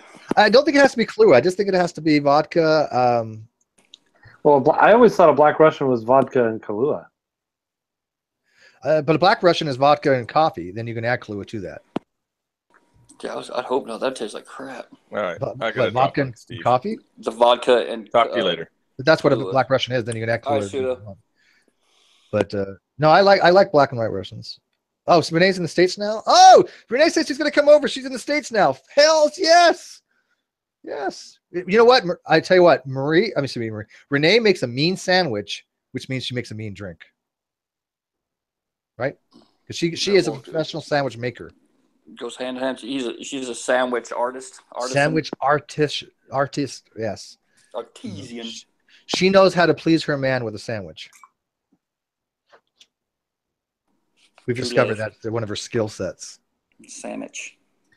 All right, guys, let's end this before we go too down to the rabbit hole. So thanks, guys. I'll let you know if we have a late night hangout tonight. If I do, it'll be around 9 o'clock my time. So if you're on Europe time, sorry, but it will be tomorrow, maybe tonight, tomorrow. But anyways, Barney and David and Tony, thanks for guys for joining. I do appreciate people coming in. I'm going to try to have more hangouts because of this Adpocalypse. Maybe I'll boost my thing up to 4 times a week and see which ones get demonetized. I'm just kind of curious, but I need to have topics and I need to have guests. I've got a lot of guests lined up, but they're not till October. So shalom.